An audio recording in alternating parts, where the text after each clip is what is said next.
नमस्कार, मी Sunita बुरकुल cooking with Sunita बुरकुल आपल्या YouTube channel तुम्हाला सगळ्यांचं खूप खूप स्वागत आहे। आज आपण आहे ना आंब्याच्या सीझन चालू ना आमरस करतोय। खूप छान सोपी पद्धत मी इथे दाखवलेली आहे आणि हा आमच्या घराचा पहिला आमरस आहे। चला तर मग सुरुवात करू। तर आपण ना आंबे असे पाण्यामध्ये ना थोड्या वेळ ठेवून द्यायचे, म्हणजे काय होतं थंड होतात आणि त्यातली जी उष्णता असते ना ती कमी होते। मग असं पाण्यामध्ये टाकल्यावर 1-5 मिनिटासाठी ठेवून देऊ। हे बघा, आता मी ना आंबा काढून घेतलेला आहे, हे पाणी साईडला ठेवून देऊ। आता याचे ना आपल्याला काप करून घ्यायचे। मस्त आंबा निघालेला आहे। तुम्ही भले याच्यावरती साल काढून पण कापू शकता। आता आंबा आपण फोडी करून घेऊ याच्या।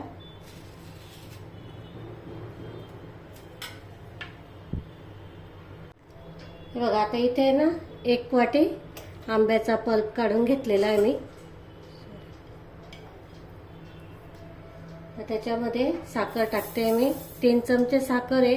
तुम्ही तुमच्या आंब्याच्या गोडीनुसार इथे साखरेचं प्रमाण कमी जास्त करू शकता। आता हे ना आपण मिक्सरला बारीक करून घेऊ। हे बघा, मस्त झालंय बघा, असाच पाहिजे पुरी सोबत खायला मस्त। आता मी एका बाउलमध्ये काढून घेते। बघा, थोडेसे ना मी इथे पिस्त्याचे काप टाकते, थोडेसे केसरच्या काड्या टाकते।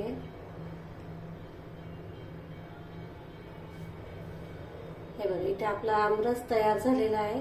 आता आपण फ्रीज मध्ये ठेवू थंड होण्यासाठी। बघा, इथे मी ना गव्हाचं पीठ घेतलेलं आहे, त्याच्यामध्ये आता आपल्याला मीठ टाकायचं आहे चवीप्रमाणे। थोडंसं अर्धा चमचा साखर टाकली मी, 1 चमचा रवा घ्यायचा, छान मिक्स करून घ्यायचा आधी। याच्यामध्ये आपल्याला अर्धा चमचा तेल टाकायचं आहे,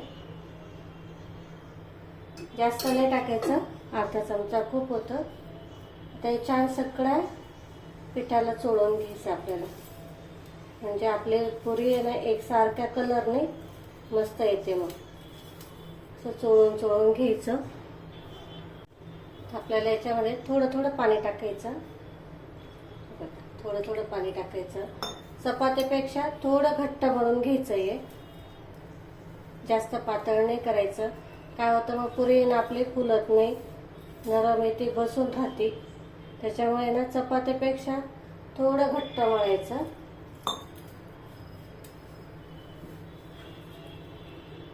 हे बघा, 1-5 मिनिटासाठी मी ना भिजत घातलेलं होतं।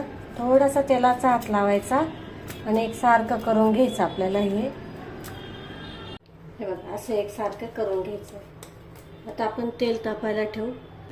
तर मी ना 1 गोळा घेते, तेल छान तापू द्यायचं, जास्त कडकडीत पण नाही करायचं।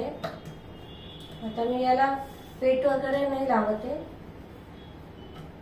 जर तुम्हाला वाटलं चिपकतंय खाली तर मग थोडासा तेलाचा हात लावला तरी चालतो। मी तर थोडासा तेलाचा हात लावते, पीठ नाही लावायचं। पण पीठ लावलं की मग ते काय होतं, सगळं तेल आहे ना मग खराब होतं पीठ लावल्याने। आता मी इथे याच्या 2 किंवा 3 जेवढ्या होतील तेवढ्या कापून घेते। तुम्ही पाहिजे तर एक एक अशा छोट्या केल्या तरी चालेल।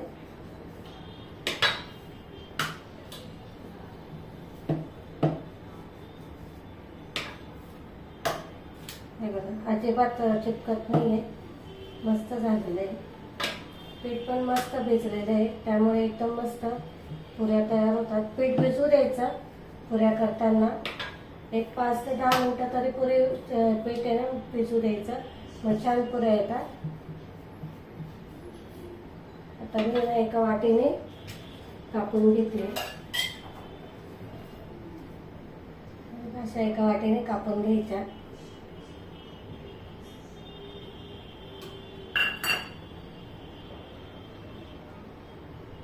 हे बघा, पुरी तयार आहे।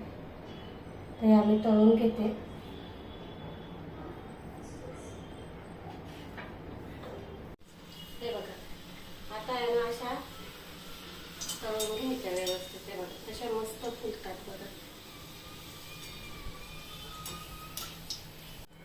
बघा कलर तर बघा मस्त आलेला आहे.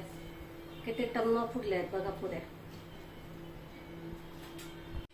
बघा इथे मस्त अशी आपली आमरस पुरी तयार झालेली आहे. तुम्ही पण करून बघा. खूप सोपी पद्धत दाखवली तुम्हाला इथे मी.